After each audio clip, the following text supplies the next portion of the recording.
ভারতীয় জনতা পার্টির দীর্ঘদিনের একটা আন্দোলন, যে যারা বাংলাদেশ, পাকিস্তান, আফগানিস্তান থেকে ধর্মীয় কারণে সেখানে অত্যাচারিত হয়ে ভারতবর্ষে আসবে, তাদেরই নাগরিকত্ব দিতে হবে। আর এটা ভারতীয় জনতা পার্টির জন্ম থেকেই সেই আন্দোলন চালিয়ে যাচ্ছে। আজকে দীর্ঘদিনের সেই আন্দোলনের আজকে আইনে পরিণত হলো। মাননীয় প্রধানমন্ত্রী নরেন্দ্র মোদী এবং স্বরাষ্ট্রমন্ত্রী অমিত শাহজি আজকে সিএ যে আইনে পরিণত হলো।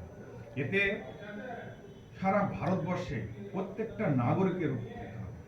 আজকে আর যারা ধর্মীয় কারণে এখানে আসবে তাদের আর উদ্বাস্ত হতে হবে না। গত লোকসভা নির্বাচনের আগে এই প্রতিশ্রুতি দেওয়া হয়েছিল। দীর্ঘ 5 বছর পর ঠিক ভোট নির্বাচনের ঘোষণা হওয়ার ঠিক আগে কেন এই ঘোষণা? অনেকদিন থেকেই 2019 সালের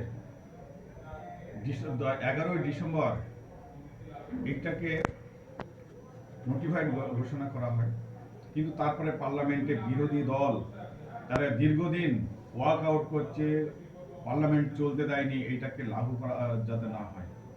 কিন্তু মোদী সরকার এবং ভারতীয় জনতা পার্টি তাদের দীর্ঘদিনের যে দাবি, এই দাবি এটা করতে হবে। তাই আজকে প্রধানমন্ত্রী সুযোগ বুঝে সাধারণ মানুষের মন জয় করে আজকে সেই জন্য ভোটের আগে এটা চালু করবে।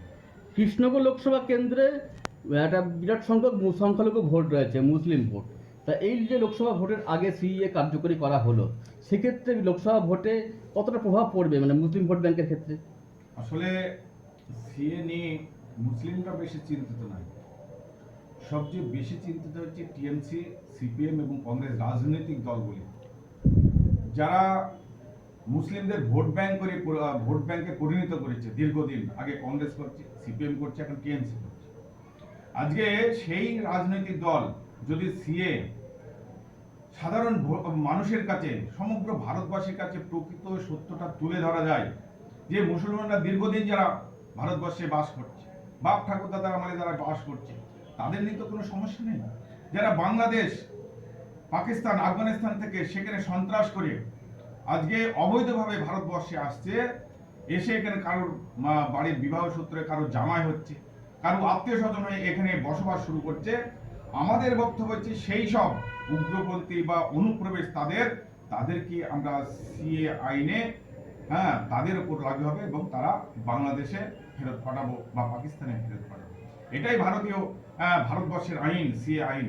এতে মুসলমান সমাজ তাদের কোনো অসুবিধা হওয়ার কোনো কারণ নেই।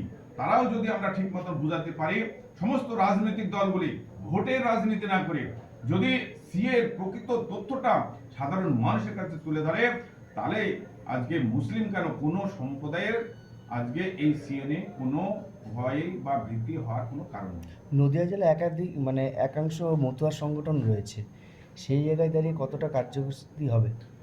মতুয়াদের আমরা তো প্রথমে বলেছি যে ধর্মীয় কারণে যারা এখানে আসবে তাদেরকে, এটা শুধু আমাদের মোদী সরকারের কথা নয়, দেশ ভাগের পর জওহরলাল নেহরু এবং লিয়াকত যে চুক্তি হয়েছিল, সেই চুক্তিতেই স্পষ্ট বলা আছে, সেই আইনটাকে এখন অ্যামেন্ডমেন্ট করা হয়েছে এবং সিএ নাম দিয়ে এটাকে বাস্তবে রূপ দেওয়া হবে।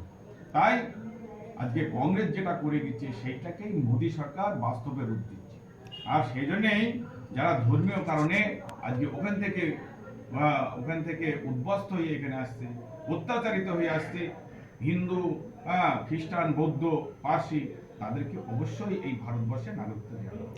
নদিয়া জেলায় কত এরকম আছে, কতগুলি রয়েছে আপনার এখনো পর্যন্ত? সেটা অনেকটাই। আমার মনে হয় নদিয়া তো দেশভাগের পরে বেশি সংখ্যক লোকই এদেশে চলে এসেছে। আজকে জনসংখ্যার প্রায় 50%-এর বেশি লোক আজকে বাংলাদেশ থেকে উদ্বাস্ত হয়ে ভারতবর্ষে এসেছে। আমাদের মনে হয় প্রত্যেক আজকে যারা উদ্বাস্ত হয়ে এসেছে তাদের প্রত্যেককে উপকৃত হবে। বিশেষ করে আজকে যেমন পাসপোর্ট করতে গেলে বা ভিসার সময় আমরা দেখেছি তাদের পূর্বপুরুষদের দলিল চেত, আজকে সেই জায়গায় দাঁড়িয়ে নরেন্দ্র মোদী এক ছাতার তলায় নিয়ে এসে আজকে সিএ আইন চালু করলো।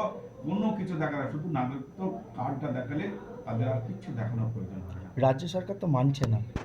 রাজ্য সরকার আমরা যেটা মমতা ব্যানার্জি বলেছে কিছুদিন আগে, যে সিএ আমার বুকের ওপর দিয়ে চালু হবে। আমি যে কথা বলতে চাচ্ছি, 1947 সালের আগে তখন বরেণ্য নেতা মহাত্মা গান্ধী বলেছিল যে দেশভাগ হলে আমার বুকের ওপর দিয়ে হবে, কিন্তু দেখা যাচ্ছে বাস্তবে দেশভাগ হয়েছে। আজকেও সিএ আইন চালু হয়েছে এবং এই পশ্চিমবঙ্গ সিএ আইন চালু হবে। মমতা কেন, কোনো কেউ এর বাধা সৃষ্টি করতে পারবে না। ঠিক আছে।